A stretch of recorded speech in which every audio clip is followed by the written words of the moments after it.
All right, so next we move to our next major movement here. Bowman tells us that apologetics faces skepticism, right? So until the post-Reformation period, most Europeans took Christianity for granted. And the major religious debates were primarily intra-Christian, right? Disputes about the meaning of specific key terms of the faith and of salvation and that sort of thing. But the 17th century saw the rise of religious skepticism that challenged the very truth of the Christian faith. So this skepticism led to new developments in apologetics now that we'll begin to see and will spread now into our own modern era. Right. So still dealing with paganism, still dealing with Roman Catholics, still dealing with Islam, and now to heap onto those people that want to say that God doesn't even exist. So now you got to go all the way back to square one to deal with that, right? Well, in his classic work, Thoughts, the French Catholic mathematician and apologist Blaise Pascal from 1623 to 1662 rejected the traditional rational arguments for God's existence and emphasized the personal, relational aspects involved in a non-Christian coming to faith in Jesus Christ. He was one of the first apologists to argue that apologetics should take into account the differences among people. So here's your psychology aspect to Christianity here. Christians who would defend the faith must seek to show that it was not irrational and it was great news if it is true. And in fact, it can be proved to be true. So you do have a positive approach with Pascal as well. Right. Good. Yeah. And so, here's the issue, though. Despite the eloquence of the depth, by the way, of Pascal's thoughts, right, his peonies, his approach to the defense of the faith was to remain, quite frankly, a minority report. Right. Natural science, through such giants as Galileo and Newton and those folks, achieved major breakthroughs during the 17th century and revolutionized our view of the world. And so in the wake of these developments, most apologetics for the next 3 centuries understood the apologetic task as primarily one of showing notice the scientific credibility of the Christian faith.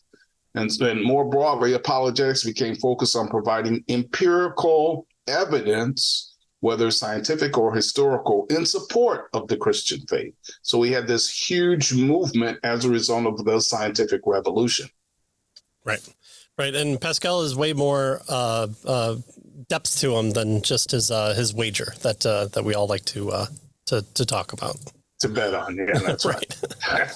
Well, the classical work of apologetics in an empirical mode was Joseph Butler's book, The Analogy of Religion, Natural and Revealed, to the Constitution and Course of Nature. Yeah, those guys had a mouthful of their titles with their books. Yeah, print by the word. The poor typesetters. Oh, man. Well, and that was published in 1736. But Butler, who existed from 1692 to 1752, so again, we're getting closer to that modern age, an Anglican bishop sought to diffuse the objections to Orthodox Christian faith posed by deists who favored a purely natural religion that was in principle available to all people in all times and places that could be proved by reason. So, a general God exists, and this may be the blind watchmaker who orders the world, sure, but he's definitely not there. And so he's wind up the watch, he's set it out, which is the universe, and he's walked away. And so now it's up to us to live correctly and rightly, and we can come up with our own ideas of what is chivalry and good ethics, but it's definitely not the God out there who has a specific revelation for us, but only kind of this general aspect to a God.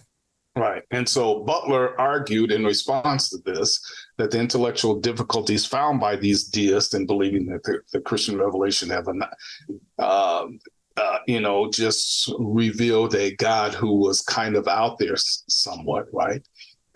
He argued that the Christian revelation had analogies in our knowledge of the natural world.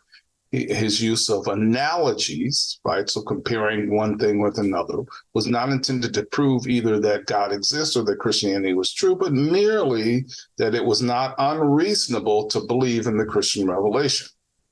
And so throughout his book, Butler's approach was empirical, right? He looked at empirical evidence, the facts of the world and that sort of thing, focused on those things, right? Facts and evidence.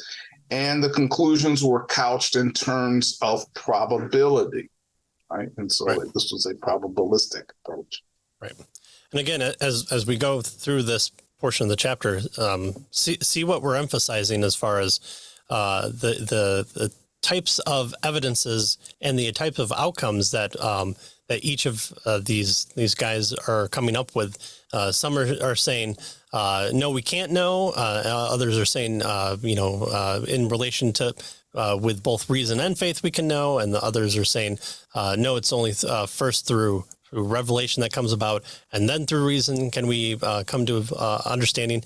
And there are people that are saying, oh, well, the evidence will show a probability of God existing through the evidence. And so again, what our authors are doing is prepping us to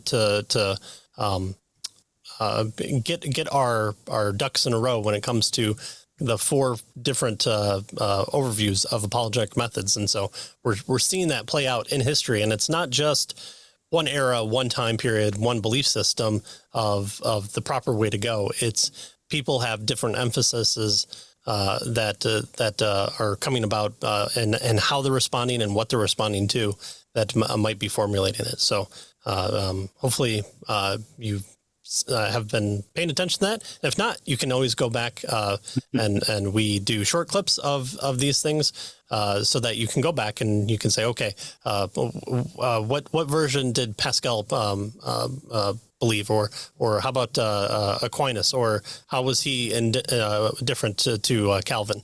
And so you can go back more easily and do that. But also the chapter breaks are in the descriptions as well. And so you can find that at YouTube and all the different places as well.